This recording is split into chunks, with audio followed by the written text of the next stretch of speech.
ਮਾਰੂ ਮਹੱਲਾ ਪੰਜਵਾ। ਘਰ ਸ਼ੀਵਾ ਦੁਪਦੀ ਇੱਕ ਓੰਕਾਰ ਸਤਿਗੁਰ ਪ੍ਰਸਾਦ।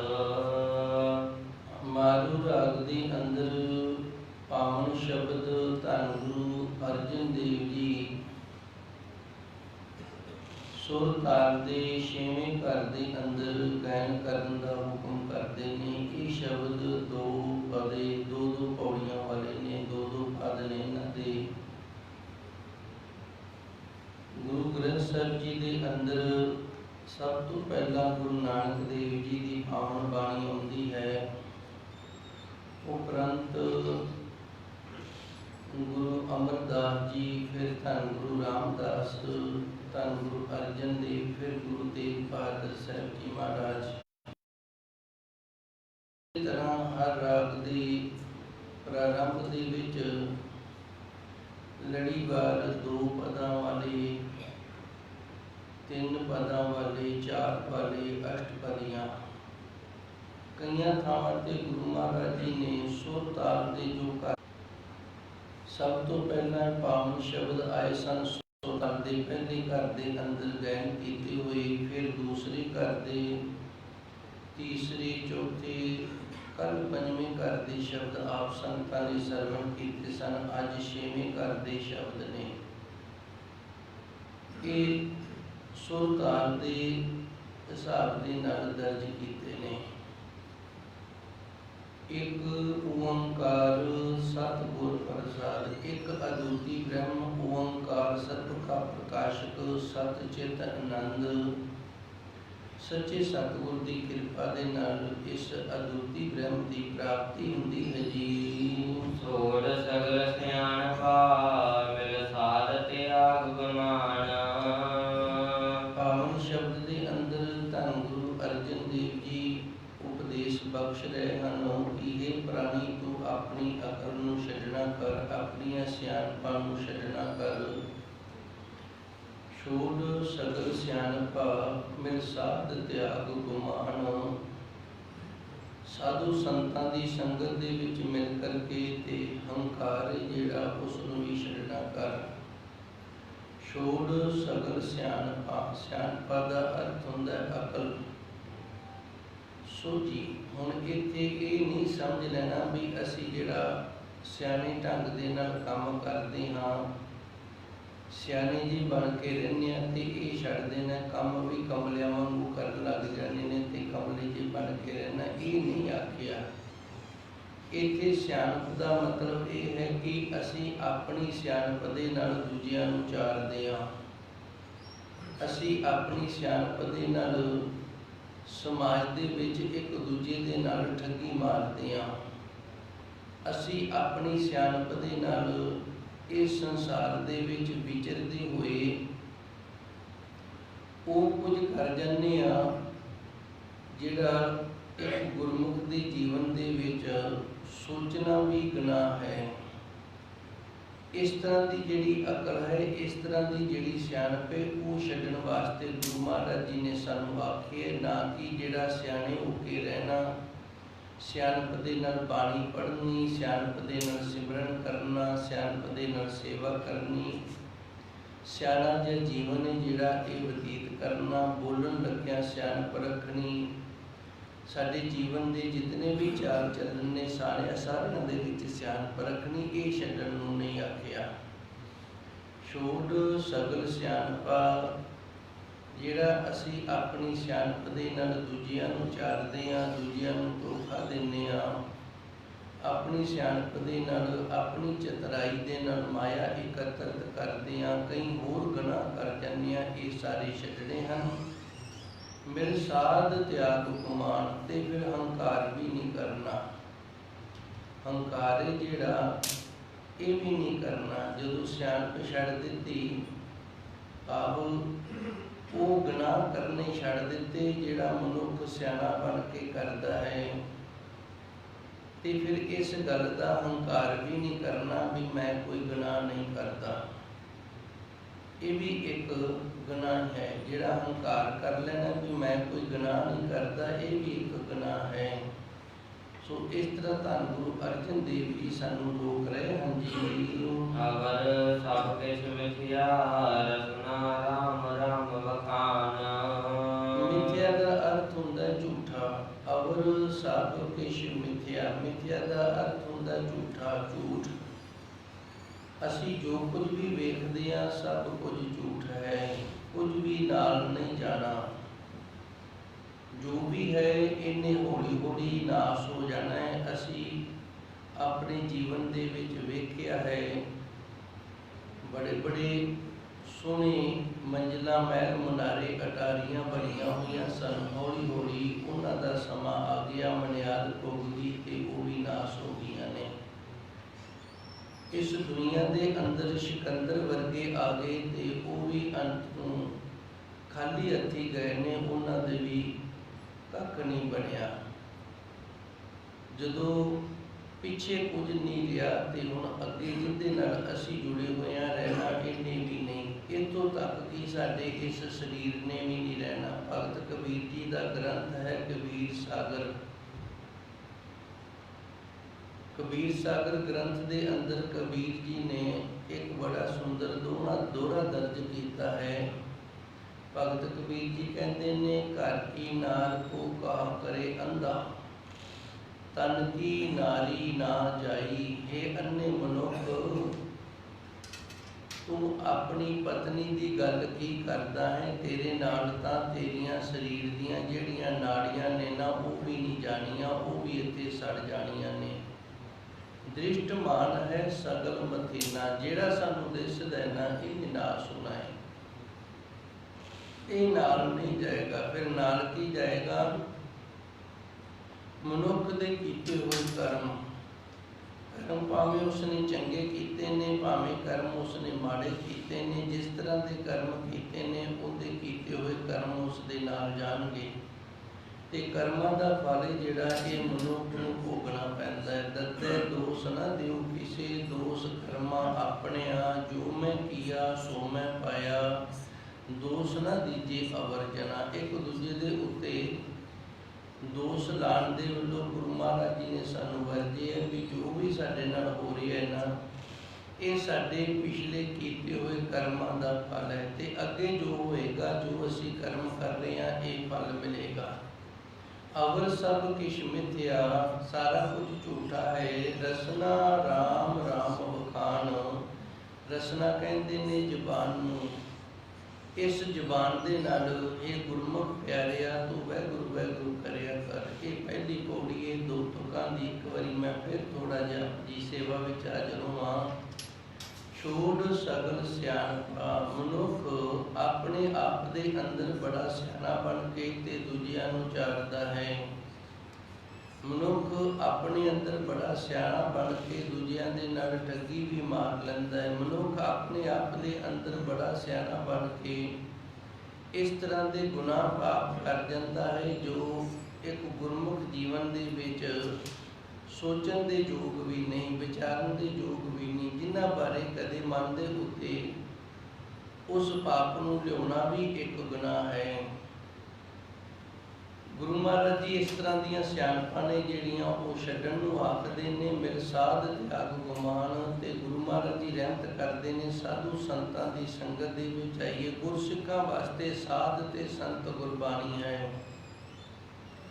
ਸਾਧੂ ਸਰੂਪ ਗੁਰਬਾਣੀ ਹੈ। ਗੁਰਬਾਣੀ ਦੇ ਨਾਲ ਮਿਲਣਾ, ਗੁਰਬਾਣੀ ਨੂੰ ਪੜ੍ਹਨਾ, ਗੁਰੂ ਮਹਾਰਾਜ ਜੀ ਦੇ ਸ਼ਬਦ ਦੀ ਵਿਚਾਰ ਕਰਨੀ, ਤਿਆਗ ਗੁਮਾਨ, ਤੇ ਇਸ ਤਰ੍ਹਾਂ ਹੰਕਾਰ ਵੀ ਛੱਡਣਾ ਹੈ ਵੀ ਮੈਂ ਇਹ ਗੁਨਾਹ ਛੱਡ ਦਿੱਤੇ ਨੇ।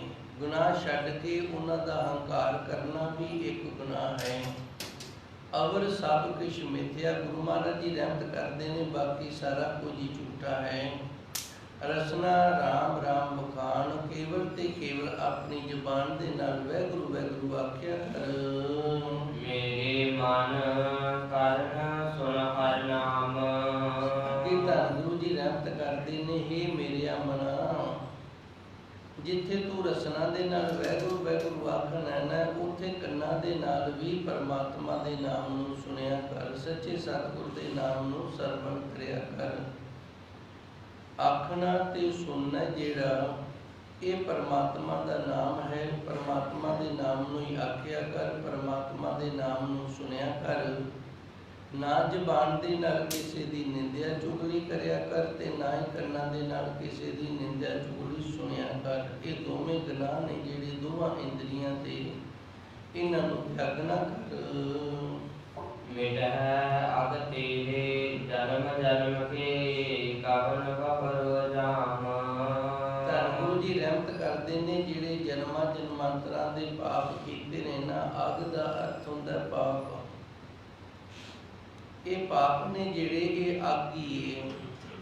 ਮਨੁੱਖ ਜਦੋਂ ਪਾਪ ਕਰਦਾ ਹੈ ਤੇ ਉਹ ਇੱਕ ਤਰ੍ਹਾਂ ਦੀ ਆਪਣੇ ਜੀਵਨ ਦੇ ਵਿੱਚ ਅੱਗ ਮਚਾ ਲੈਂਦਾ ਹੈ। ਫਿਰ ਇਹ ਅੱਗ ਜਿਹੜੀ ਮਨੁੱਖ ਨੂੰ ਜੀਵਨ ਭਰ ਸਾੜਦੀ ਰਹਿੰਦੀ ਹੈ। ਗੁੱਝੀ ਭਾਏ ਜਲੇ ਸੰਸਾਰਾ। ਤਾਂ ਗੁਰਬਾਣੀ ਦੇ ਅੰਦਰ ਦੱਸਿਆ ਵੀ ਇਹ ਉਹ ਅੱਗ ਹੈ ਜਿਹੜੀ ਦਿਸਦੀ ਨਹੀਂ। ਗੁੱਝੀ ਦਾ ਅਰਥ ਹੁੰਦਾ ਲੁਕੀ ਹੋਈ। ਭਾਏ ਦਾ ਅਰਥ ਹੈ ਅੱਗ, ਜਲੇ ਸੰਸਾਰਾ। ਇਹ ਗੁੱਝੀ ਅੱਗ ਕੀ ਹੈ? ਇਹ ਗੁੱਝੀ ਅੱਗ ਪਾਪ ਹੈ, ਗੁਨਾਹ ਹੈ। ਜਦੋਂ ਅਸੀਂ ਪਾਪ ਕਰ ਲੈਂਦੇ ਹਾਂ ਤੇ ਉਦੋਂ ਅਸੀਂ ਆਪਣੇ ਜੀਵਨ ਦੇ ਵਿੱਚ ਅੱਗ ਮਚਾ ਲੈਂਦੇ ਹਾਂ। ਉਹ ਅੱਗ, ਜਿਹੜੀ ਅੱਗ ਨੇ ਸਾਨੂੰ ਹੀ ਸਾੜਨਾ ਹੈ ਤੇ ਇਹ ਦਿਸਦੀ ਵੀ ਨਹੀਂ। ਮਿਟੇ ਅੱਗ ਤੇਰੇ ਜਨਮ ਜਨਮ ਕੇ, ਜਿਹੜੀ ਜਨਮਾਂ ਜਨਮਾਂਤਰਾਂ ਦੀ ਅਸੀਂ ਆਪਣੇ ਜੀਵਨ ਦੇ ਵਿੱਚ ਪਾਪਾਂ ਦੀ ਅੱਗ ਲਾਈ ਹੋਈ ਹੈ ਨਾ, ਇਹ ਪ੍ਰਭੂ ਪਰਮਾਤਮਾ ਦੇ ਨਾਮ ਦੇ ਨਾਲ ਮਿਟੇਗੀ। ਕਮਨ ਬਾਪਰੋ ਜਾਮ। ਗੁਰੂ ਮਹਾਰਾਜ ਜੀ ਰਹਿਮਤ ਕਰਦੇ ਨੇ, ਜਦੋਂ ਤੇਰੇ ਪਾਪਾਂ ਦੀ ਅੱਗ ਜਿਹੜੀ ਇਹ ਬੁਝ ਗਈ, ਜਿੰਦੇ ਵਿੱਚ ਤੂੰ ਸੜ ਰਿਹਾ ਤੇ ਫਿਰ ਜਦੋਂ ਮਰੇਗਾ ਨਾ, ਜਿਹੜੇ ਜਾਮ ਨੇ ਨਾ, ਉਹ ਵੀ ਤੈਨੂੰ ਕੁਝ ਨਹੀਂ ਆਖ ਸਕਣਗੇ ਜੀ। ਰਹਾਉ ਦੁਖ ਦੀਨ ਨਾ ਭਉ ਵਿਆਪੈ, ਮਿਲੈ ਸੁਖ ਵਿਸਰਾਮ। ਦੁੱਖ ਦਾ ਅਰਥ ਹੈ ਦੁੱਖ। ਮਨੁੱਖ ਦੇ ਜੀਵਨ ਦੇ ਵਿੱਚ ਇੱਕ ਨਹੀਂ, ਹਜ਼ਾਰਾਂ ਪ੍ਰਕਾਰ ਦੇ ਦੁੱਖ ਨੇ। ਕੁਝ ਦੁੱਖ ਨੇ ਉਹ ਸਰੀਰਕ ਦੁੱਖ ਨੇ, ਕੁਝ ਦੁੱਖ ਨੇ ਉਹ ਮਾਨਸਿਕ ਦੁੱਖ ਨੇ।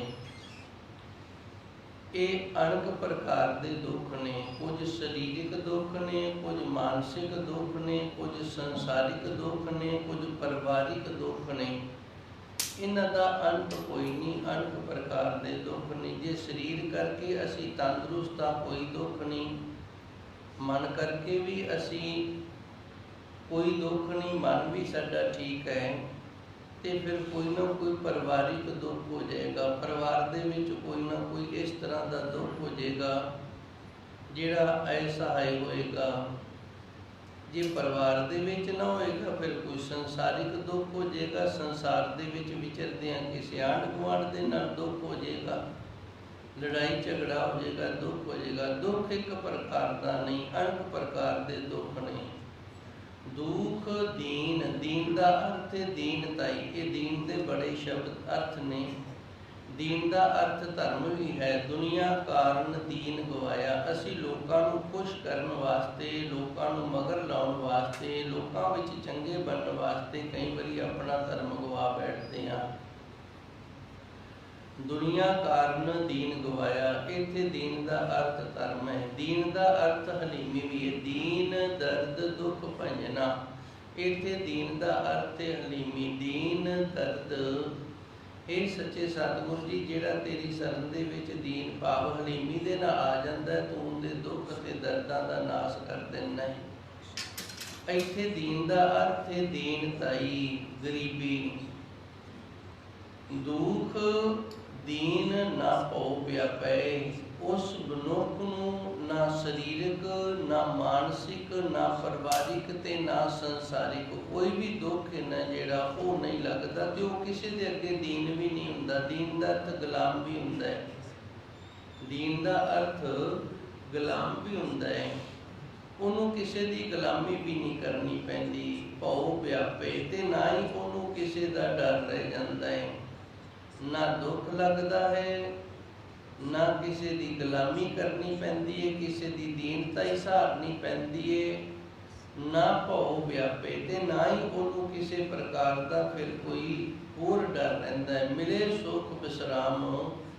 ਨਾਮ ਜਪਣ ਦੇ ਨਾਲ ਜੀਵਨ ਦੇ ਵਿੱਚ ਸੁੱਖ ਹੀ ਸੁੱਖ ਹੁੰਦਾ ਹੈ ਤੇ ਮਨ ਜਿਹੜਾ ਇਹ ਟਿਕਾਊ ਦੇ ਵਿੱਚ ਹੋ ਜਾਂਦਾ ਹੈ ਜੀ। ਗੁਰ ਪ੍ਰਸਾਦ ਨਾਨਕ ਬਖਾਨੈ, ਹਰਿ ਭਜਨ ਤਤ ਗਿਆਨ। ਧੰਨ ਗੁਰੂ ਜੀ ਰਹਿਮਤ ਕਰਦੇ ਨੇ, ਗੁਰ ਪ੍ਰਸਾਦ ਗੁਰੂ ਦੀ ਕਿਰਪਾ ਦੇ ਨਾਲ ਨਾਨਕ ਬਖਾਨੈ। ਧੰਨ ਗੁਰੂ ਨਾਨਕ ਦੇਵ ਜੀ ਬਖਿਆਨ ਕਰਦੇ ਨੇ। ਬਖਾਨੇ ਦਾ ਅਰਥ ਹੁੰਦਾ ਬਖਿਆਨ ਕਰਨਾ, ਦੂਜਿਆਂ ਨੂੰ ਦੱਸਣਾ।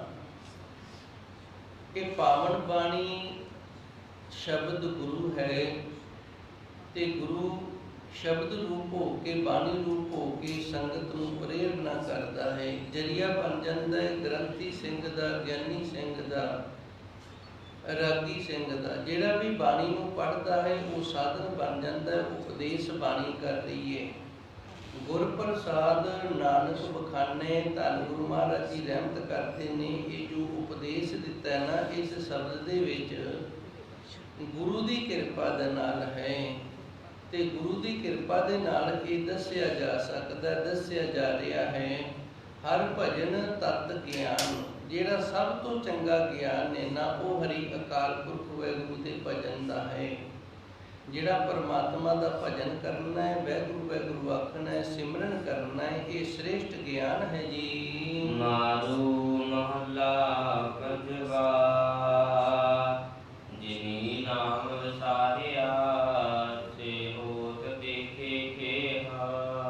ਧੰਨ ਗੁਰੂ ਜੀ ਨੇ ਕਿਰਪਾ ਕੀਤੀ। ਪਿਛਲੇ ਸ਼ਬਦ ਦੇ ਵਿੱਚ ਸਾਨੂੰ ਦੱਸਿਆ ਸੀ ਕਿ ਕੁਝ ਇੱਕ ਸਾਡੇ ਔਗਣ ਨੇ, ਉਹਨਾਂ ਨੂੰ ਛੱਡ ਕੇ ਅਸੀਂ ਨਾਮ ਨੂੰ ਜਪੀਏ। ਇਸ ਦੇ ਨਾਲ ਸਾਡਾ ਜੀਵਨ ਸਫਲ ਹੋ ਜਾਏਗਾ, ਕਿਉਂਕਿ ਇਲਾਜ ਦੇ ਨਾਲੋਂ ਪਰਹੇਜ਼ ਹੈ ਜਿਹੜਾ ਇਹ ਜ਼ਰੂਰੀ ਹੈ। ਇਲਾਜ ਜਿਹੜਾ ਇਹ ਕਰਨਾ ਪੈਂਦਾ ਹੈ, ਪਰ ਇਲਾਜ ਦੇ ਨਾਲ ਜੇ ਪਰਹੇਜ਼ ਨਾ ਰੱਖੀਏ ਤੇ ਫਿਰ ਇਲਾਜ ਜਿਹੜਾ ਇਹ ਸਫਲ ਨਹੀਂ ਹੁੰਦਾ। ਜਦੋਂ ਵੀ ਕੋਈ ਮਨੁੱਖ ਸਰੀਰ ਕਰਕੇ ਬਿਮਾਰ ਹੁੰਦਾ ਹੈ, ਡਾਕਟਰ ਕੋਲ ਜਾਂਦਾ ਹੈ, ਉਹ ਦਵਾਈ ਖਾਣ ਨੂੰ ਦਿੰਦਾ ਹੈ ਤੇ ਨਾਲ ਕੁਝ ਇੱਕ ਇਲਾਜ ਦੱਸਦਾ ਵੀ ਤੈਨੂੰ ਇਹ ਚੀਜ਼ਾਂ ਨੇ ਜਿਹੜੀਆਂ ਉਹ ਛੱਡਣੀਆਂ ਪੈਣਗੀਆਂ। ਉਦਾਹਰਨ ਦੇ ਲਈ ਮੰਨ ਲਓ ਕਿਸੇ ਮਨੁੱਖ ਨੂੰ ਬੁਖਾਰ ਹੋ ਗਿਆ ਹੈ, ਡਾਕਟਰ ਨੇ ਉਹਨੂੰ ਦਵਾਈ ਦਿੱਤੀ ਹੈ, ਉਹ ਕੁਝ ਇੱਕ ਚੀਜ਼ਾਂ ਉਹ ਆਖੇਗਾ ਤੂੰ ਇਹ ਨਹੀਂ ਖਾਣੀਆਂ, ਘਿਓ ਨਹੀਂ ਖਾਣਾ, ਕੁਝ ਹੋਰ ਚੀਜ਼ਾਂ ਨੇ ਉਹਨਾਂ ਦਾ ਤੂੰ ਖੱਟਾ ਨਹੀਂ, ਚਾਰ ਨਹੀਂ ਖਾਣਾ, ਇਹਨਾਂ ਚੀਜ਼ਾਂ ਦਾ ਪਰਹੇਜ਼ ਕਰਨਾ ਹੈ। ਜੇ ਉਹਨਾਂ ਚੀਜ਼ਾਂ ਦਾ ਪਰਹੇਜ਼ ਕਰਾਂਗੇ ਦਵਾਈ ਅਸਰ ਕਰੇਗੀ, ਦਵਾਈ ਅਸਰ ਕਰੇਗੀ ਤੇ ਬੁਖਾਰ ਉਤਰ ਜਾਏਗਾ। ਉਸੇ ਤਰ੍ਹਾਂ ਧੰਨ ਗੁਰੂ ਮਹਾਰਾਜ ਜੀ ਨੇ ਕਿਰਪਾ ਕੀਤੀ ਹੈ। ਇਹ ਸ਼ਬਦ ਦੇ ਅੰਦਰ ਸਾਨੂੰ ਪਰਹੇਜ਼ ਦੱਸਿਆ। ਸਭ ਤੋਂ ਪਹਿਲਾਂ ਪਰਹੇਜ਼ ਅੱਤ ਦਾ ਜ਼ਰੂਰੀ ਹੈ। ਪਰਹੇਜ਼ ਕਰ ਤੇ ਨਾਮ ਜਪ। ਗੁਨਾਹ ਨੇ ਉਹਨਾਂ ਨੂੰ ਛੱਡਣਾ ਕਰ, ਨਾਮ ਜਪ, ਨਾਮ ਜ਼ਰੂਰ ਅਸਰ ਕਰੇਗਾ। ਜਿਵੇਂ ਦਵਾਈ ਦੇ ਅਸਰ ਦੇ ਨਾਲ ਮਨੁੱਖ ਰਾਜੀ ਹੋ ਜਾਂਦਾ ਹੈ, ਉਸੇ ਤਰ੍ਹਾਂ ਨਾਮ ਸਿਮਰਨ ਦੇ ਨਾਲ ਵੀ ਮਨੁੱਖ ਜਿਹੜਾ ਇਹਦਾ ਜੀਵਨ ਸਫਲ ਹੋ ਜਾਏਗਾ ਜੇ ਨਾਲ ਪਰਹੇਜ਼ ਕਰਦਾ ਰਹੇਗਾ। ਹੁਣ ਇਹ ਸ਼ਬਦ ਦੇ ਅੰਦਰ ਧੰਨ ਗੁਰੂ ਮਹਾਰਾਜ ਜੀ ਸਾਨੂੰ ਇਹ ਦੱਸਦੇ ਨੇ, ਜੇ ਅਸੀਂ ਪਰਹੇਜ਼ ਕਰਦੇ ਹਾਂ ਤੇ ਨਾਮ ਨਹੀਂ ਜਪਦੇ, ਜੇ ਪਰਹੇਜ਼ ਕਰ ਰਹੇ ਹਾਂ ਪਰ ਦਵਾਈ ਨਹੀਂ ਖਾ ਰਹੇ ਤੇ ਫਿਰ ਵੀ ਇਲਾਜ ਜਿਹੜਾ ਅਧੂਰਾ ਹੈ। ਪਰਹੇਜ਼ ਹੈਗਾ ਹੈ ਪਰ ਦਵਾਈ ਨਹੀਂ ਖਾ ਰਹੇ, ਫਿਰ ਵੀ ਇਲਾਜ ਜਿਹੜਾ ਇਹ ਅਧੂਰਾ ਹੈ। ਇਸ ਤਰ੍ਹਾਂ ਸੱਚੇ ਸਤਿਗੁਰ ਸਾਨੂੰ ਦੱਸਦੇ ਨੇ, ਜਿਨੀ ਨਾਮ ਵਿਸਾਰਿਆ। ਨਾਮ ਦਵਾਈ ਹੈ, ਸਰਬ ਰੋਗਾ ਔਖਦ ਨਾਮ। ਸਾਰੀਆਂ ਬਿਮਾਰੀਆਂ ਦਾ ਇੱਕੋ ਹੀ ਇਲਾਜ ਹੈ ਤੇ ਉਹ ਇਲਾਜ ਹੈ ਵਾਹਿਗੁਰੂ ਨਾਮ। ਜਿਨੀ ਨਾਮ ਵਿਸਾਰਿਆ, ਜਿਨ੍ਹਾਂ ਨੇ ਨਾਮ ਵਿਸਾਰ ਦਿੱਤਾ ਐਸੇ ਹੋਤ ਦੇਖੇ ਕਿ। ਗੁਰੂ ਮਹਾਰਾਜ ਜੀ ਰਹਿਮਤ ਕਰਦੇ ਨੇ, ਅਸੀਂ ਵੇਖਿਆ ਕਿ ਉਹ ਅੰਤ ਨੂੰ ਖੇ ਹੋ ਜਾਂਦੇ ਨੇ, ਉਹਨਾਂ ਦੇ ਪੱਲੇ ਅਖੀਰ ਨੂੰ ਕੁਝ ਵੀ ਨਹੀਂ ਰਹਿੰਦਾ। ਮਨੁੱਖ ਜਦੋਂ ਇਸ ਪਾਸੇ ਤੁਰਦਾ ਹੈ, ਜਿਹੜਾ ਧਾਰਮਿਕ ਜੀਵਨ ਹੈ, ਇਧਰਲੇ ਪਾਸੇ ਉਸਨੇ ਤਰੱਕੀ ਕਰਨੀ ਹੁੰਦੀ ਹੈ, ਨਾਮ ਜਪ ਕੇ, ਬੰਦਗੀ ਕਰਕੇ, ਸਿਮਰਨ ਕਰਕੇ, ਲੋਕਾਂ ਦੇ ਵਿੱਚ ਜਸ ਕੱਟਣਾ ਹੁੰਦਾ ਹੈ। ਪਰ ਕਈ ਵਾਰੀ ਇਸ ਤਰ੍ਹਾਂ ਦਾ ਕੋਈ ਸਿਚੁਏਸ਼ਨ ਹੀ ਇਸ ਤਰ੍ਹਾਂ ਦੀ ਬਣ ਜਾਂਦੀ ਹੈ, ਜੀਵਨ ਦੇ ਵਿੱਚ ਵਾਧ ਘਾਟ ਹੀ ਇਸ ਤਰ੍ਹਾਂ ਦੀ ਹੋ ਜਾਂਦੀ ਹੈ ਕਿ ਜਦੋਂ ਇਸ ਪਾਸੇ ਲੱਗਦਾ ਨਾ ਉਦੋਂ ਬੜਾ ਚੰਗਾ ਹੁੰਦਾ ਹੈ।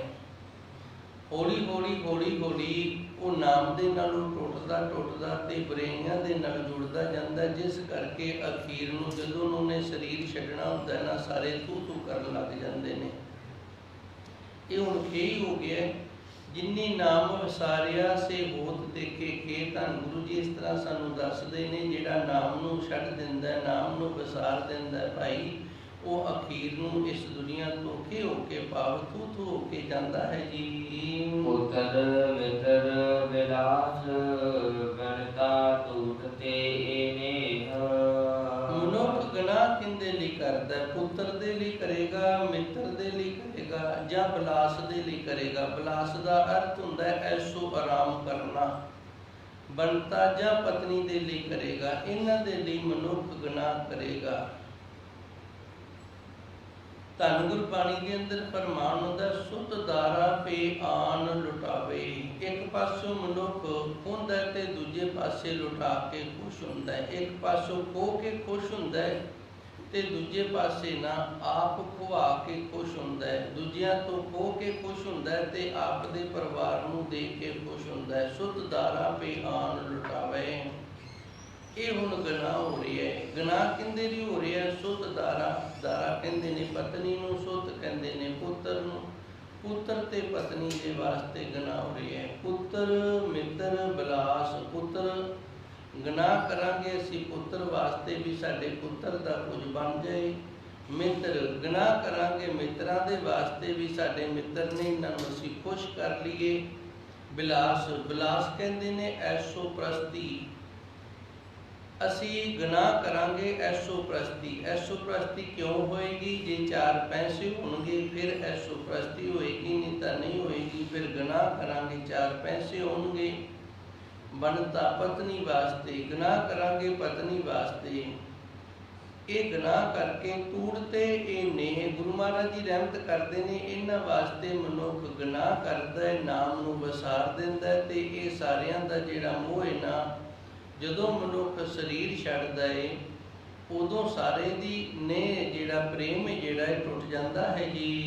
ਮੇਰੇ ਮਨ ਨਾਮ ਨਿਤ ਨਿਤ ਦੇਹੇ। ਇਸ ਕਰਕੇ ਧੰਨ ਗੁਰੂ ਅਰਜਨ ਦੇਵ ਜੀ ਮਨ ਨੂੰ ਸੁਬੋਧਿਤ ਕਰਦੇ ਹੋਇਆਂ ਸਾਨੂੰ ਪ੍ਰੇਰਨਾ ਦੇ ਰਹੇ ਨੇ ਕਿ ਅਸੀਂ ਨਿਤਾ ਪ੍ਰਤੀ ਪ੍ਰਭੂ ਪਰਮਾਤਮਾ ਦਾ ਨਾਮ ਜਪੀਏ ਤੇ ਪਰਹੇਜ਼ ਰੱਖਣਾ ਕਰੀਏ ਜੀ। ਜਲਦ ਨਾਹੀ ਅਗਨ ਸਾਗਰ ਸੁਖ ਮਨ ਤਨ ਦੇਹੇ। ਪਰਮਾਤਮਾ ਦਾ ਨਾਮ ਹੈ ਜਿਹੜਾ ਜਲ ਤਾਂ ਨਹੀਂ, ਇਹ ਸੜਦਾ ਨਹੀਂ। ਸਰੀਰ ਛੱਡ ਜਾਵੇਗਾ ਤੇ ਨਾਮ ਨਹੀਂ ਸੜੇਗਾ। ਅਗਨ ਸਾਗਰ, ਇਸ ਸੰਸਾਰ ਨੂੰ ਅੱਗ ਦਾ ਸਾਗਰ ਦੱਸਿਆ ਹੈ। ਗੁੱਜੇ ਭਾਏ ਜਲੇ ਸੰਸਾਰਾ। ਇਹ ਸੰਸਾਰ ਹੈ ਜਿਹੜਾ ਇਹ ਇੱਕ ਅੱਗ ਦੇ ਵਿੱਚ ਸੜ ਰਿਹਾ ਹੈ, ਪਰ ਉਹ ਅੱਗ ਜਿਹੜੀ ਉਹ ਦਿਸਦੀ ਨਹੀਂ। ਗੁੱਜੀ ਅੱਗ ਹੈ। ਹਰ ਇੱਕ ਬੰਦਾ ਜਿਹੜਾ ਉਹ ਅੰਦਰੋਂ ਅੰਦਰੀ ਧੁੱਖ ਰਿਹਾ ਹੈ। ਕਿਸੇ ਨੂੰ ਕੋਈ ਦੁੱਖ ਹੈ, ਉਸ ਦੁੱਖ ਦੀ ਅੱਗ ਦੇ ਵਿੱਚ ਅੰਦਰੋਂ ਧੁੱਖ ਰਿਹਾ ਹੈ। ਤੇ ਇਹ ਦੁੱਖ ਨੇ ਜਿਹੜਾ ਅੰਦਰੋਂ ਧੁੱਖ ਰਿਹਾ, ਜਿਹੜਾ ਅੰਦਰ ਅੱਗ ਮੱਚੀ ਪਈ, ਇਹਦਾ ਧੂਆਂ ਨੇ ਜਿਹੜਾ ਇਹ ਹੋ ਕੇ ਬਣ ਕੇ ਨਿਕਲਦਾ ਹੁੰਦਾ ਹੈ। ਜੇ ਅਸੀਂ ਆਪਣੇ ਆਪ ਨੂੰ ਸੰਭਾਲੀਏ ਨਾ, ਆਪਣੇ ਆਪ ਨੂੰ ਅੰਦਰੋਂ ਵੇਖੀਏ, ਤੇ ਫਿਰ ਇਸ ਤਰ੍ਹਾਂ ਦੇ ਦੁੱਖ ਜਿਹੜੇ ਸਾਡੇ ਅੰਦਰ ਅੱਗ ਮਚਾਈ ਬੈਠੇ ਨੇ, ਇਹ ਹੋ ਕੇ ਬਣ ਕੇ ਨਿਕਲਦੇ ਨੇ। ਜਲਤ ਨਹੀਂ ਅਗਨ ਸਾਗਰ। ਜਦੋਂ ਅਸੀਂ ਪ੍ਰਭੂ ਪਰਮਾਤਮਾ ਦੇ ਨਾਮ ਦੇ ਨਾਲ ਜੁੜ ਜਾਵਾਂਗੇ, ਪਰਹੇਜ਼ ਰੱਖਾਂਗੇ ਜਿਵੇਂ ਗੁਰੂ ਮਹਾਰਾਜ ਜੀ ਨੇ ਸਾਨੂੰ ਦੱਸਿਆ, ਤੇ ਫਿਰ ਇਹ ਸੰਸਾਰ ਜਿਹੜਾ ਅੱਗ ਦਾ, ਇਹਦੇ ਵਿੱਚ ਅਸੀਂ ਸੜਾਂਗੇ ਨਹੀਂ। ਸੁਖ ਮਨ ਤਨ ਦੇਹ। ਫਿਰ ਸਾਨੂੰ ਸੁਖ ਮਿਲੇਗਾ। ਮਨ ਨੂੰ ਵੀ, ਮਨ ਕਰਕੇ ਵੀ ਨਹੀਂ ਸੜਾਂਗੇ, ਤਨ ਕਰਕੇ ਵੀ ਨਹੀਂ ਸੜਾਂਗੇ, ਦੇਹ ਸੂਖਮ ਸਰੀਰ ਕਰਕੇ ਵੀ ਨਹੀਂ ਸੜਾਂਗੇ। ਦੋ ਸਰੀਰ ਨੇ, ਇੱਕ ਸਥੂਲ ਸਰੀਰ ਹੈ ਜਿਹੜਾ ਅਸੀਂ ਇੱਕ ਦੂਜੇ ਦਾ ਸਾਰੇ ਵੇਖ ਰਹੇ ਹਾਂ, ਤੇ ਦੂਜਾ ਸੂਖਮ ਸਰੀਰ ਹੈ ਜਿਹੜਾ ਦਿਸਦਾ ਨਹੀਂ। ਜਦੋਂ ਇਹ ਅਸਥੂਲ ਸਰੀਰ ਸਾਥ ਛੱਡ ਜਾਂਦਾ ਤੇ ਫਿਰ ਸੂਖਮ ਸਰੀਰ ਇਸ ਦੇ ਵਿੱਚੋਂ ਨਿਕਲ ਕੇ ਕਿਸੇ ਹੋਰ ਸਰੀਰ ਦੇ ਵਿੱਚ ਪ੍ਰਵੇਸ਼ ਕਰ ਜਾਂਦਾ ਹੈ। ਅੱਗੇ ਨਵੇਂ ਸਰੀਰ ਕਰਕੇ ਫਿਰ ਜਨਮ ਲੈ ਲੈਂਦਾ ਹੈ। ਉਹ ਵੀ ਸੜਦਾ ਹੈ ਪਾਪਾਂ ਦੀ ਅੱਗ ਦੇ ਵਿੱਚ। ਧੰਨ ਗੁਰੂ ਜੀ ਰਹਿਮਤ ਕਰਦੇ ਨੇ, ਹੇ ਪ੍ਰਾਣੀ ਮੇਰੇ ਮਨ ਨਾਮ ਨਿਤ ਨਿਤ ਲੈ। ਨਿਤਾ ਪ੍ਰਤੀ ਹਰ ਰੋਜ਼ ਨਾਮ ਜਪਿਆ ਕਰ, ਹਰ ਸਵਾਸ ਦੇ ਨਾਲ ਨਾਮ ਜਪਿਆ ਕਰ। ਜਲਤ ਨਹੀਂ ਅਗਰ ਸਾਗਰ। ਜਦੋਂ ਹਰ ਇੱਕ ਸਵਾਸ ਦੇ ਨਾਲ ਨਾਮ ਜਪੇਗਾ ਤੇ ਫਿਰ ਸੰਸਾਰ ਜਿਹੜਾ ਹੈ ਇਹ ਅੱਗ ਦਾ ਸਾਗਰ, ਇਹਦੇ ਵਿੱਚ ਸੜੇਗਾ ਨਹੀਂ। ਸੂਖ ਮਨ ਤਨ ਦੇਹ ਸੂਖ, ਫਿਰ ਸੁਖ ਹੋਏਗਾ ਮਨ ਨੂੰ ਵੀ, ਤਨ ਨੂੰ ਵੀ ਤੇ ਸੂਖਮ ਦੇਹ ਨੂੰ ਵੀ ਜੀ। ਰਹਾਉ ਬਿਰਖ ਛਾਇਆ ਜੈਸੇ ਬਿਨਸਤ ਪਵਨ ਝੂਲਤ ਮੇਘ। ਅੱਗੇ ਧੰਨ ਗੁਰੂ ਮਹਾਰਾਜ ਜੀ ਵਿਸ਼ਰਾਮ ਲਾ ਕੇ ਇੱਕ ਬੜਾ ਸੁੰਦਰ ਦ੍ਰਿਸ਼ਟਾਂਤ ਦੇ ਕੇ ਸਾਨੂੰ ਸਮਝਾਉਂਦੇ ਨੇ, ਸਾਡਾ ਜਿਉਣਾ ਇਸ ਪ੍ਰਕਾਰ ਦਾ ਹੈ। ਬਿਰਖ ਛਾਇਆ ਜਿਵੇਂ ਰੁੱਖ ਦੀ ਛਾਂ ਹੈ, ਸਵੇਰੇ ਇੱਧਰ ਸੀ ਤੇ ਦੁਪਹਿਰ ਨੂੰ ਵਿਚਾਲੇ ਹੋਊਗੀ, ਸ਼ਾਮ ਨੂੰ ਇੱਧਰ ਢਲ ਕੇ ਹੋਊਗੀ। ਇਸ ਤਰ੍ਹਾਂ ਸਾਡੀ ਜ਼ਿੰਦਗੀ ਹੈ, ਇਹ ਵੀ ਢਲਦੀ ਰਹਿੰਦੀ ਹੈ। ਪਵਨ ਹਵਾ ਦਾ ਚੱਲਣਾ, ਝੂਲਤ ਹਵਾ ਦੇ ਨਾਲ ਰੁੱਖਾਂ ਦਾ ਝੂਲਣਾ। ਹੁਣ ਹਵਾ ਚੱਲੀ ਹੈ, ਰੁੱਖਾਂ ਦੀਆਂ ਟਾਹਣੀਆਂ ਝੂਲੀਆਂ ਨੇ, ਤੇ ਫਿਰ ਜਦੋਂ ਹਵਾ ਰੁਕ ਗਈ ਹੈ, ਟਾਹਣੀਆਂ ਝੂਲਣੋਂ ਹਟ ਗਈਆਂ। ਜਿਵੇਂ ਮੀਂਹ ਹੁਣ ਸਦਾ ਨਹੀਂ ਵਸਦਾ ਰਹਿੰਦਾ, 24 ਘੰਟੇ ਨਹੀਂ ਵਸਦਾ ਰਹਿੰਦਾ, ਕਦੇ ਵਸ ਗਿਆ ਤੇ ਕਦੇ ਫਿਰ ਸੁੱਕ ਆ ਗਿਆ। ਵੇਖੋ ਆਪਾਂ ਵੇਖਦੇ ਆ ਨਾ, ਪਿੱਛੇ ਜੇਠ ਹਾੜ ਦੇ ਜਿਹੜੇ ਦਿਨ ਗਏ ਨੇ ਉਹਨਾਂ ਦੇ ਵਿੱਚ ਬੜੀਆਂ ਬਾਰਿਸ਼ਾਂ ਹੋਈਆਂ ਨੇ, ਤੇ ਹੁਣ ਜਦੋਂ ਦਾ ਸਾਉਣ ਚੜ੍ਹਿਆ ਏ, ਮੇਰੇ ਖਿਆਲ ਕੋਈ ਇੱਕ ਅੱਧੀ ਬਾਰਿਸ਼ ਭਾਵੇਂ ਇੱਧਰ ਹੋ ਗਈ ਹੋਵੇ, ਤੇ ਉਦੋਂ ਬਾਅਦ ਆਪਾਂ ਸਾਰੇ ਹੀ ਤਪਸ਼ ਨੂੰ ਸਹਾਰ ਰਹੇ ਹਾਂ। ਇਸੇ ਤਰ੍ਹਾਂ ਗੁਰੂ ਮਹਾਰਾਜ ਜੀ ਨੇ ਦ੍ਰਿਸ਼ਟਾਂਤ ਦਿੱਤਾ, ਮਾਇਆ ਦਾ ਇਹੀ ਹਾਲ ਹੈ। ਬਿਰਖ ਛਾਇਆ ਇਹ ਰੁੱਖ ਦੀ ਛਾਂ ਦੀ ਤਰ੍ਹਾਂ ਹੈ। ਅੱਜ ਮੇਰੇ ਕੋਲੇ ਆ, ਕੱਲ ਨੂੰ ਕਿਸੇ ਹੋਰ ਕੋਲੇ ਚਲੀ ਜਾਣੀ ਹੈ, ਪਰਸੋਂ ਕਿਸੇ ਹੋਰ ਕੋਲੇ ਚਲੀ ਜਾਣੀ ਹੈ।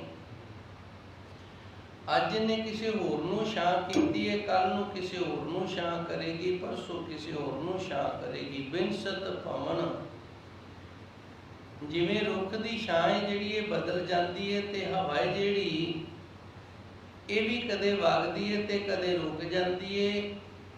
ਮੀਂਹ ਹੈ ਜਿਹੜਾ ਇਹ ਵੀ ਕਦੇ ਪੈ ਜਾਂਦਾ ਤੇ ਕਦੇ ਸੋਕਾ ਲੱਗ ਜਾਂਦਾ ਹੈ। ਇਸੇ ਤਰ੍ਹਾਂ ਮਾਇਆ ਦਾ ਹਾਲ ਹੈ ਜੀ। ਹਰ ਭਗਤ ਦ੍ਰਿੜ ਮਿਲ ਸਾਧ ਨਾਨਕ, ਤੇਰੇ ਕਾਮ ਨ ਆਵਤ ਏਹ।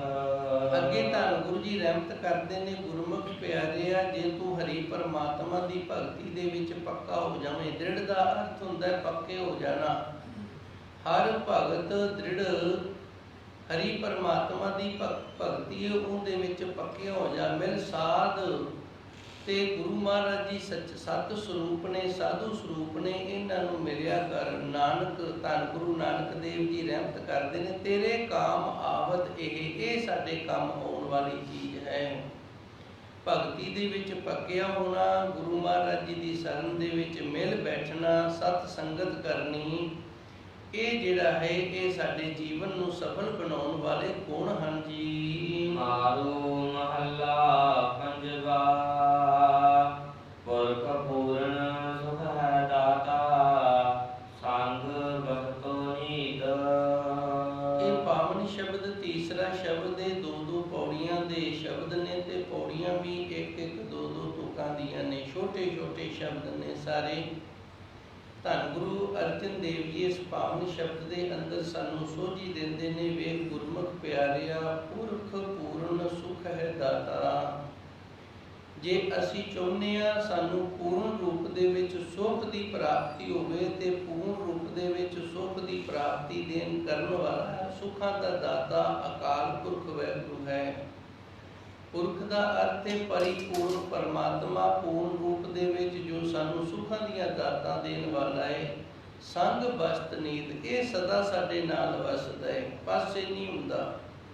ਜੇ ਸੁਖ ਹੈ ਤੇ ਫਿਰ ਵੀ ਸਾਡੇ ਅੰਦਰ ਇਹ ਵਸ ਰਿਹਾ ਹੈ, ਜੇ ਦੁੱਖ ਹੈ ਤੇ ਫਿਰ ਵੀ ਸਾਡੇ ਅੰਦਰ ਇਹ ਵਸ ਰਿਹਾ ਹੈ। ਜੇ ਅਸੀਂ ਧਰਮ ਕਰਦੇ ਹਾਂ ਫਿਰ ਵੀ ਸਾਡੇ ਅੰਦਰ ਵਸ ਰਿਹਾ ਹੈ, ਜੇ ਪਾਪ ਕਰਦੇ ਹਾਂ ਤੇ ਫਿਰ ਵੀ ਸਾਡੇ ਅੰਦਰ ਵਸ ਰਿਹਾ ਹੈ। ਇਹ ਪ੍ਰਗਟ ਹੋਏਗਾ ਬੰਦਗੀ ਦੇ ਨਾਲ, ਇਹਦੇ ਤੋਂ ਕੁਝ ਲੁਕਾ ਕੇ ਨਹੀਂ ਕੀਤਾ ਜਾ ਸਕਦਾ। ਜੇ ਅਸੀਂ ਆਖੀਏ ਵੀ ਇਸ ਤਰ੍ਹਾਂ ਦਾ ਕੁਝ ਅਸੀਂ ਕਰ ਲਈਏ ਜਿਹੜਾ ਪਰਮਾਤਮਾ ਨੂੰ ਨਾ ਪਤਾ ਲੱਗੇ, ਤੇ ਨਹੀਂ ਹੋਏਗਾ। ਪ੍ਰਭੂ ਪਰਮਾਤਮਾ ਸਾਡੇ ਅੰਦਰ ਦੀ ਹਰ ਸੋਚ ਨੂੰ, ਹਰ ਵਿਚਾਰ ਨੂੰ ਉਹ ਸਮਝਦਾ ਹੈ, ਉਹ ਜਾਣੀ ਜਾਣ ਹੈ, ਤੇ ਸਾਡੇ ਨਾਲ ਵਸ ਕੇ ਸਾਡੇ ਮਾੜੇ ਤੇ ਚੰਗੇ ਕਰਮ ਵੇਖ ਰਿਹਾ ਹੈ ਜੀ। ਮਰੈ ਨ ਆਵੈ ਨ ਜਾਏ ਬਿਨਸੈ, ਵਿਆਪਤ ਉਸ ਨਾਮੀ ਸੀਤ। ਧੰਨ ਗੁਰੂ ਜੀ ਰਹਿਮਤ ਕਰਦੇ ਨੇ, ਮਰੇ ਨਾ ਆਵੈ ਨਾ ਜਾਏ, ਨਾ ਉਹ ਮਰਦਾ ਹੈ, ਨਾ ਆਉਂਦਾ ਹੈ ਤੇ ਨਾ ਜਾਂਦਾ ਹੈ। ਸਦਾ ਸਾਡੇ ਨਾਲ ਰਹਿੰਦਾ ਹੈ। ਮਰੇ ਨਾ ਆਵੇ ਨਾ ਜਾਏ, ਨਾ ਉਹ ਮਰਦਾ ਹੈ, ਨਾ ਉਹ ਕਿਤੋਂ ਆਉਂਦਾ ਹੈ ਤੇ ਨਾ ਹੀ ਕਿਤੇ ਜਾਂਦਾ ਹੈ। ਸਾਡੇ ਨਾਲ ਹੈ ਤੇ ਨਾਲ ਹੀ ਰਹੇਗਾ। ਭਾਵ ਸਾਨੂੰ ਛੱਡ ਕੇ ਨਾ ਕਿਤੇ ਜਾਂਦਾ ਹੈ ਤੇ ਨਾ ਹੀ ਉਹ ਕਿਤੋਂ ਆਉਂਦਾ ਹੈ, ਸਾਡੇ ਅੰਦਰ ਹੈ। ਇਸ ਗੱਲ ਨੂੰ ਥੋੜਾ ਜਿਹਾ ਸਮਝਣਾ ਮੁਸ਼ਕਲ ਜਿਹਾ ਲੱਗ ਰਹੀ ਹੈ। ਪ੍ਰਾਣੀ ਜਦੋਂ ਵੀ ਇਸ ਦੁਨੀਆ ਦੇ ਅੰਦਰ ਆਉਂਦਾ ਹੈ, ਉਸ ਦਾ ਪਿਛਲਾ ਜਿਹੜਾ ਹੈ ਉਹਨੂੰ ਉਸ ਦੀ ਸੋਝੀ ਨਹੀਂ ਹੁੰਦੀ। ਧੰਨ ਗੁਰਬਾਣੀ ਦੇ ਅੰਦਰ ਫਰਮਾਨ ਹੈ, ਕਿੱਥੋਂ ਉਪਜੇ ਕਹਿ ਰਹੇ ਕਹਿ ਮਾਂ ਸਮਾਵੇ, ਜੀ ਜੰਤ ਸਭ ਖਸਮ ਕੇ ਕੌਣ ਕੀਮਤ ਪਾਵੇ। ਕਿੱਥੋਂ ਉਪਜੇ, ਅਸੀਂ ਜਨਮ ਲੈਣ ਤੋਂ ਪਹਿਲਾਂ ਕਿੱਥੇ ਸਾਂ ਤੇ ਕਿੱਥੋਂ ਆਣ ਕੇ ਅਸੀਂ ਜਨਮ ਲਿਆ। ਕਹਿ ਰਹੇ ਮਰ ਕੇ ਅਸੀਂ ਕਿੱਥੇ ਰਹਿੰਦੇ ਹਾਂ, ਕਹੇ ਮਾਂ ਸਮਾਵੇ। ਤੇ ਜਦੋਂ ਮੁਕਤ ਕੋਈ ਹੁੰਦਾ ਹੈ ਉਹ ਕਿਹਦੇ ਵਿੱਚ ਸਮਾ ਜਾਂਦਾ ਹੈ। ਇਹਨਾਂ ਸਾਰੀਆਂ ਗੱਲਾਂ ਦੀ ਜਿਹੜੀ ਸੋਝੀ ਹੈ ਨਾ, ਇਹ ਮਨੁੱਖ ਨੂੰ ਨਹੀਂ ਹੈ। ਇਹ ਗਿਆਨ ਹੈ ਜਿਹੜਾ, ਇਹ ਮਨੁੱਖ ਨੂੰ ਨਹੀਂ। ਇਸ ਦਾ ਗਿਆਨ ਹੈ ਜਿਹੜਾ, ਕਰਤੇ ਕੀਮਤ ਕਰਤਾ ਜਾਣੇ ਕਹਿ ਜਾਣੇ ਗੁਰਸੂਰਾ। ਜਾਂ ਤਾਂ ਇਸ ਦਾ ਗਿਆਨ ਪਰਮਾਤਮਾ ਨੂੰ ਹੈ ਤੇ ਜਾਂ ਪਰਿਪੂਰਨ ਗੁਰੂ ਸੂਰਮੇ ਗੁਰੂ ਨੂੰ ਇਸ ਦਾ ਗਿਆਨ, ਦੂਜੇ ਨੂੰ ਇਸ ਦਾ ਗਿਆਨ ਨਹੀਂ, ਸੋਝੀ ਨਹੀਂ। ਗੁਰੂ ਫਿਰ ਦੱਸਦਾ ਹੈ ਕਿ ਹੇ ਪ੍ਰਾਣੀ, ਤੂੰ ਉਸ ਪ੍ਰਭੂ ਪਰਮਾਤਮਾ ਦੀ ਅੰਸ਼ ਹੈ, ਉਸ ਵਾਹਿਗੁਰੂ ਦੀ ਅੰਸ਼ ਹੈ।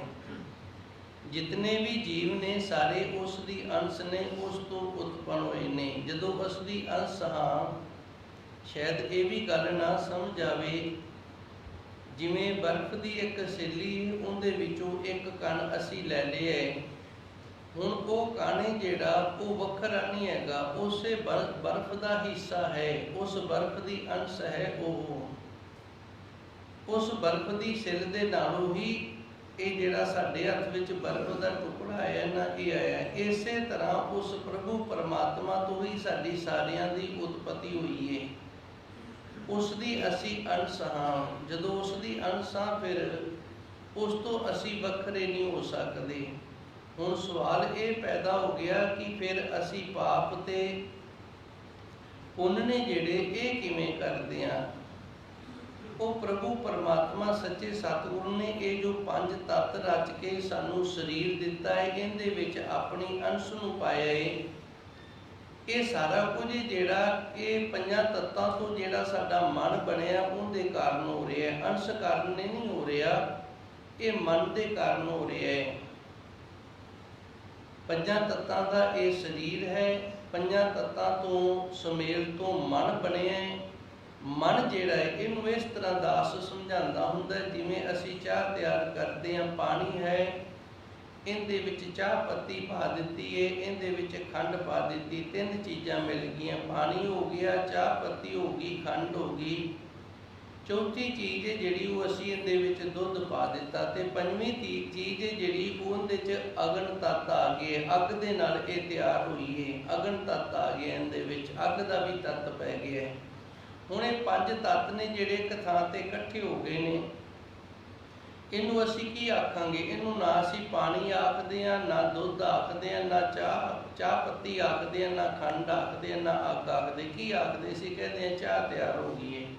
ਉਸੇ ਤਰ੍ਹਾਂ ਜਦੋਂ ਪੰਜ ਤੱਤ ਮਿਲਦੇ ਨੇ ਤੇ ਅਸੀਂ ਫਿਰ ਕਹਿ ਦਿੰਦੇ ਹਾਂ ਸਰੀਰ ਤਿਆਰ ਹੋ ਗਿਆ ਹੈ। ਇਹ ਪੰਜ ਤੱਤ ਮਿੱਟੀ, ਹਵਾ, ਪਾਣੀ ਤੋਂ ਬਣਿਆ ਸਰੀਰ ਹੈ ਜਿਹੜਾ। ਜਿਵੇਂ ਪੰਜਾਂ ਤੱਤਾਂ ਨੂੰ ਅਸੀਂ ਆਖ ਦਿੰਦੇ ਹਾਂ ਚਾਹ, ਤੇ ਇਹ ਚਾਹ ਇਹਦੇ ਵਿੱਚ ਇੱਕ ਟੋਨਿਕ ਹੁੰਦਾ ਹੈ, ਭਾਵ ਥੋੜਾ ਜਿਹਾ ਨਸ਼ਾ ਹੁੰਦਾ ਮਾਮੂਲੀ ਜਿਹਾ, ਜਿਹਦੇ ਨਾਲ ਮਨੁੱਖ ਜਿਹੜਾ, ਉਹਦੇ ਅੰਦਰ ਚੁਸਤੀ ਜੀ ਬਣੀ ਰਹਿੰਦੀ ਹੈ, ਉਹਦੇ ਅੰਦਰ ਉਲਾਸ ਜਿਹੜਾ ਉਹ ਨਹੀਂ ਆਉਂਦਾ। ਉਹ ਥੋੜਾ ਜਿਹਾ ਐਕਟੀਵਿਟੀ ਦੇ ਵਿੱਚ ਰਹਿੰਦਾ, ਸੁਚੇਤ ਰਹਿੰਦਾ ਹੈ। ਇਹ ਹੁਣ ਜਿਹੜਾ ਟੋਨਿਕ ਹੈ, ਇਹ ਨਹੀਂ ਦਿਸਦਾ। ਪੰਜ ਤੱਤ ਮਿਲਾਏ ਨੇ, ਉਹ ਵੀ ਸਾਨੂੰ ਸਾਹਮਣੇ ਮਿਲੇ ਨੇ, ਦਿਸਦੇ ਨੇ। ਪੰਜਾਂ ਤੱਤਾਂ ਤੋਂ ਤਿਆਰ ਹੋਈ ਚਾਹ ਜਿਹੜੀ, ਉਹਦਾ ਵੀ ਪਤਾ ਲੱਗਦਾ। ਹਰ ਇੱਕ ਵੇਖ ਕੇ ਕਹਿ ਦੇਗਾ ਚਾਹ ਦੇ 'ਚ ਹੁਣ ਜਿਹੜਾ ਨਸ਼ਾ ਉਹ ਨਹੀਂ ਦਿਸਦਾ। ਇਸੇ ਤਰ੍ਹਾਂ ਪੰਜ ਤੱਤ ਦਾ ਬਣਿਆ ਹੋਇਆ ਜਿਹੜਾ ਸਰੀਰ ਹੈ, ਅਸੀਂ ਸਵਾਸ ਲੈ ਰਹੇ ਹਾਂ, ਇਹ ਵੀ ਸਾਰਿਆਂ ਨੂੰ ਪਤਾ ਲੱਗ ਰਿਹਾ ਹੈ। ਅਸੀਂ ਕੁਝ ਖਾਂਦੇ ਹਾਂ, ਅਗਨ ਦੇ ਨਾਲ ਹਜਮ ਹੁੰਦਾ ਹੈ, ਖੂਨ ਇਹਦੇ 'ਚ, ਇਹ ਵੀ ਸਾਰਿਆਂ ਨੂੰ ਪਤਾ ਲੱਗ ਰਿਹਾ ਹੈ। ਪਰ ਇਸ ਦੇ ਵਿੱਚ ਜਿਹੜਾ ਪੰਜਾਂ ਤੱਤਾਂ ਤੋਂ ਮਨ ਬਣਿਆ ਨਾ, ਇਹਦਾ ਨਹੀਂ ਕਿਸੇ ਨੂੰ ਪਤਾ ਲੱਗ ਰਿਹਾ। ਮਨ ਬਸ ਆਵੇ ਨਾਨਕਾ ਜੇ ਪੂਰਨ ਕਿਰਪਾ ਹੋਏ। ਇਹ ਗੁਨਾਹ ਨੇ ਜਿਹੜੇ ਫਿਰ ਇਹ ਮਨ ਕਰਕੇ ਹੁੰਦੇ ਨੇ। ਸੋ ਧੰਨ ਗੁਰੂ ਮਹਾਰਾਜ ਜੀ ਰਹਿਮਤ ਕਰਦੇ ਨੇ, ਪੂਰਨ ਪੁਰਖ ਸੁਖੇ ਦਾਤਾ ਸੰਗ ਬਸਤਾ ਨੀਤ। ਉਹ ਪ੍ਰਭੂ ਪਰਮਾਤਮਾ ਜਿਹੜਾ ਇਹ ਪੰਜਾਂ ਤੱਤਾਂ ਦੇ ਸਰੀਰ ਦੇ ਵਿੱਚ ਵਸਦਾ ਹੈ, ਤੇ ਜਿਹੜਾ ਮਨ ਹੈ ਉਹ ਜਿਸ ਦਿਨ ਪ੍ਰਭੂ ਪਰਮਾਤਮਾ ਦੇ ਨਾਲ ਜੁੜ ਗਿਆ, ਆਪਣੇ ਅੰਦਰੋਂ ਉਸ ਦੀ ਜੋਤ ਨੂੰ ਇਸ ਨੇ ਪ੍ਰਗਟ ਕਰ ਲਿਆ, ਉਸ ਦਿਨ ਤੋਂ ਬਾਅਦ ਫਿਰ ਇਹ ਅੰਸ਼ ਜਿਹੜਾ ਉਸ ਪ੍ਰਭੂ ਪਰਮਾਤਮਾ ਦੇ ਵਿੱਚ ਅਭੇਦ ਹੋ ਜਾਵੇਗਾ ਜੀ। ਮੇਰੇ ਮਨ ਨਾਮ ਸਿਓ ਕਰ ਪ੍ਰੀਤ। ਇਸ ਕਰਕੇ ਧੰਨ ਗੁਰੂ ਮਹਾਰਾਜ ਜੀ ਰਹਿਮਤ ਕਰਦੇ ਨੇ, ਵੇਖ ਨਾ ਤਾਂ ਉਹ ਕਿਤੋਂ ਆਇਆ ਨਾ ਗਿਆ ਹੈ ਤੇ ਨਾ ਹੀ ਕਿਤੇ ਜਾਵੇਗਾ। ਜਿਵੇਂ ਚਾਹ ਤਿਆਰ ਹੋ ਗਈ ਹੈ ਤੇ ਉਹਦੇ ਵਿੱਚੋਂ ਕੁਝ ਵੀ ਕਿਤੋਂ ਗਿਆ ਨਹੀਂ ਤੇ ਕੁਝ ਵੀ ਕਿਤੋਂ ਆਇਆ ਨਹੀਂ, ਉਹਨਾਂ ਤੱਤਾਂ ਦੇ ਵਿੱਚ ਇਸੀ ਤੱਤਾਂ ਤੋਂ ਹੀ ਸਾਰਾ ਕੁਝ ਤਿਆਰ ਹੋ ਗਿਆ ਹੈ। ਮੇਰੇ ਮਨ, ਇਸ ਕਰਕੇ ਹੀ ਮੇਰੇ ਮਨਾ ਤੂੰ ਅਕਾਲ ਪੁਰਖ ਵਾਹਿਗੁਰੂ ਦੇ ਨਾਮ ਦੇ ਨਾਲ ਪ੍ਰੇਮ ਪਾਉਣਾ ਕਰ। ਚੇਤ ਮਨ ਮਹਿ ਹਰਿ ਹਰਿ ਨਿਧਾਨਾ, ਇਹ ਨਿਰਮਲ ਰੀਤ। ਇਸ ਮਰਿਆਦਾ ਦੇ ਵਿੱਚ ਰਹੋ। ਇਹ ਪਵਿੱਤਰ ਮਰਿਆਦਾ ਹੈ। ਰੀਤ ਦਾ ਅਰਥ ਹੁੰਦਾ ਹੈ ਮਰਿਆਦਾ, ਰੀਤੀ। ਰੀਤ ਦਾ ਅਰਥ ਮਰਿਆਦਾ ਹੁੰਦਾ ਹੈ। ਧੰਨ ਗੁਰੂ ਜੀ ਰਹਿਮਤ ਕਰਦੇ ਨੇ, ਚੇਤ ਮਨ ਮੈਂ ਹਰ ਹਰ ਨਿਧਾਨਾ। ਵਾਹਿਗੁਰੂ ਵਾਹਿਗੁਰੂ ਨੇ ਜਿਹੜਾ ਇਹਨੂੰ ਚੇਤੇ ਕਰਿਆ ਕਰ ਮਨ ਦੇ ਵਿੱਚ। ਇਹ ਨਾਮ ਦਾ ਖਜ਼ਾਨਾ ਹੈ। ਇਹ ਨਿਰਮਲ ਰੀਤ, ਇਹ ਜਿਹੜੀ ਰੀਤੀ ਹੈ, ਇਹ ਜਿਹੜੀ ਮਰਿਆਦਾ ਹੈ, ਇਹ ਸਾਰਿਆਂ ਤੋਂ ਪਵਿੱਤਰ ਮਰਿਆਦਾ ਹੈ। ਨਾਮ ਜਪਣ ਵਾਲੀ ਮਰਿਆਦਾ ਜਿਹੜੀ ਇਹ ਸਭ ਤੋਂ ਸ੍ਰੇਸ਼ਟ ਹੈ। ਗੁਰਬਾਣੀ ਦੇ ਅੰਦਰ ਸਾਨੂੰ ਗੁਰੂ ਮਹਾਰਾਜ ਜੀ ਨੇ ਕਈ ਦ੍ਰਿਸ਼ਟਾਂਤ ਦੇ ਕੇ ਸਮਝਾਇਆ ਹੈ। ਸਗਲ ਧਰਮ ਮੇ ਸ੍ਰੇਸ਼ਟ ਧਰਮ, ਹਰ ਕੋ ਨਾਮ ਜਪ ਨਿਰਮਲ ਕਰਮ। ਵੇ ਗੁਰਮੁਖ ਪਿਆਰਿਆ, ਸਾਰਿਆਂ ਤੋਂ ਸ੍ਰੇਸ਼ਟ ਧਰਮ ਹੈ ਨਾ ਜਿਹੜਾ, ਉਹ ਵਾਹਿਗੁਰੂ ਦਾ ਨਾਮ ਹੈ। ਨਿਰਮਲ ਕਰਮ, ਪਰ ਵਾਹਿਗੁਰੂ ਦਾ ਨਾਮ ਜਪਦਿਆਂ ਹੋਇਆ ਜਿਹੜੇ ਕੰਮ ਨੇ ਨਾ, ਉਹ ਤੇਰੇ ਨਿਰਮਲ ਪਵਿੱਤਰ ਹੋਣੇ ਚਾਹੀਦੇ ਨੇ। ਇਹ ਨਹੀਂ ਵੀ ਨਾਮ ਜਪਦਾ ਹੋਵੇਂ ਤੇ ਨਾਲ ਜਿਹੜੇ ਕੰਮ ਨੇ ਉਹ ਮਾੜੇ ਕਰਦਾ ਹੋਵੇ, ਕਿਉਂਕਿ ਦਵਾਈ ਦੇ ਨਾਲ ਪਰਹੇਜ਼ ਜਿਹੜਾ ਇਹ ਜ਼ਰੂਰੀ ਹੈ। ਸਗਲ ਧਰਮ ਹੈ ਸ੍ਰੇਸ਼ਟ ਧਰਮ, ਹਰ ਕੋ ਨਾਮ ਜਪ ਨਿਰਮਲ ਕਰਮ। ਹਰੀ ਪਰਮਾਤਮਾ ਦਾ ਨਾਮ ਜਪਣਾ ਕਰ ਤੇ ਕੰਮ ਨੇ ਜਿਹੜੇ ਉਹ ਪਵਿੱਤਰ ਕਰਨਾ ਕਰ।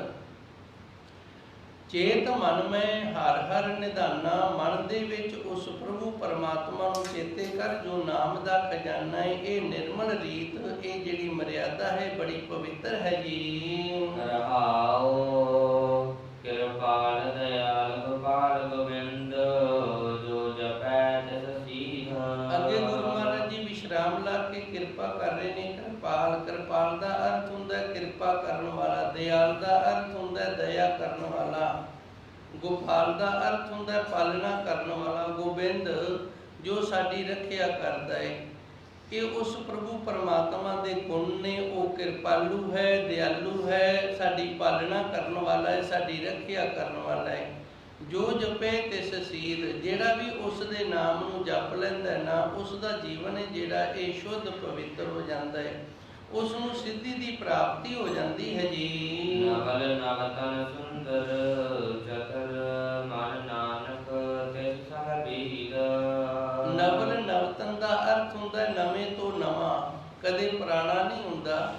ਕਹਿਣ ਤੋਂ ਭਾਵ ਜਿਵੇਂ ਅਸੀਂ ਜਨਮ ਲਿਆ ਸੀ ਉਦੋਂ ਨਵੇਂ ਸਾਂ, ਜਿਵੇਂ ਜਿਵੇਂ ਉਮਰ ਵੱਧਦੀ ਗਈ ਪੁਰਾਣੇ ਹੋ ਗਏ, ਜਦੋਂ ਬੁੱਢੇ ਹੋ ਗਏ ਜ਼ਿਆਦਾ ਪੁਰਾਣੇ ਹੋ ਗਏ ਤੇ ਫਿਰ ਸਾਈਆਂ ਨੇ ਚੱਕ ਕੇ ਲੱਕੜਾਂ ਦੇ ਵਿੱਚ ਲਾ ਦਿੱਤਾ, ਕਿਉਂਕਿ ਪੁਰਾਣੇ ਨੂੰ ਕੋਈ ਰੱਖ ਕੇ ਰਾਜੀ ਨਹੀਂ। ਨਵਲ ਨਵਤਨ ਚਤਰ ਸੁੰਦਰ, ਪ੍ਰਭੂ ਪਰਮਾਤਮਾ ਨਵਿਆਂ ਤੋਂ ਨਵਾਂ ਹੈ। ਚਤਰ, ਅਸੀਂ ਕਿੰਨੇ ਵੀ ਚਲਾਕ ਬਣ ਲਈਏ ਪਰ ਉਹ ਸਾਡੇ ਤੋਂ ਵੀ ਜ਼ਿਆਦਾ ਚਲਾਕ ਹੈ। ਸਾਡੀ ਹਰ ਇੱਕ ਚਲਾਕੀ ਨੂੰ ਉਹ ਸਮਝ ਲੈਂਦਾ ਹੈ। ਚਤਰ ਦਾ ਅਰਥ ਹੁੰਦਾ ਹੈ ਚਲਾਕੀ, ਚਤਰਾਈਆਂ ਕਰਨੀਆਂ, ਚਲਾਕੀਆਂ ਕਰਨੀਆਂ। ਪ੍ਰਭੂ ਪਰਮਾਤਮਾ ਨਵਿਆਂ ਤੋਂ ਨਵਾਂ ਹੈ ਤੇ ਉਹ ਮਨੁੱਖ ਹੈ ਜਿਹੜਾ ਉਹਦੀ ਹਰ ਇੱਕ ਚਲਾਕੀ ਨੂੰ ਉਹ ਸਮਝਦਾ ਹੈ, ਪਕੜ ਲੈਂਦਾ ਹੈ। ਸੁੰਦਰ, ਅਸੀਂ ਕਿੰਨਾ ਵੀ ਸੋਹਣਾ ਬਣਨ ਦਾ ਯਤਨ ਕਰੀਏ ਪਰ ਉਸ ਦੀ ਸੁੰਦਰਤਾ ਹੀ ਹੈ ਜਿਹੜੀ ਉਹਦਾ ਅੰਤ ਕੋਈ ਨਹੀਂ, ਉੱਥੋਂ ਤੱਕ ਨਹੀਂ ਪਹੁੰਚ ਸਕਦੇ। ਮਨ, ਹੇ ਮੇਰਿਆ ਮਨਾ, ਨਾਨਕ ਤਿਸ ਸੰਗ ਬੀਦ, ਆਪਣੇ ਮਨ ਨੂੰ ਉਸ ਪ੍ਰਭੂ ਪਰਮਾਤਮਾ ਦੇ ਨਾਲ ਬਿੰਨਣਾ ਕਰ। ਬੀਦ ਦਾ ਅਰਥ ਹੁੰਦਾ ਬਿੰਨਣਾ। ਪਰਮਾਤਮਾ ਦੇ ਨਾਮ ਦੇ ਨਾਲ ਆਪਣੇ ਮਨ ਨੂੰ ਵਿੰਨ ਨਾ ਕਰ, ਭਾਵ ਮਨ ਨੂੰ ਨਾਮ ਦੇ ਨਾਲ ਜੋੜ ਨਾ ਕਰ। ਇਤਨੀ ਕੁ ਸੇਵਾ ਆਪ ਸੰਗਤਾਂ ਨੇ ਪ੍ਰਵਾਨ ਕਰਨੀ। ਸੱਚੇ ਸਤਿਗੁਰ ਕਿਰਪਾ ਕਰ, ਰਹਿਮਤ ਕਰਨ, ਆਪ ਸੰਗਤਾਂ ਦਾ ਸਰਵਣ ਕੀਤਾ ਸਫਲ ਹੋਵੇ। ਦਾਸਰਿਆਂ ਦੀਆਂ ਸੇਵਾਵਾਂ ਗੁਰੂ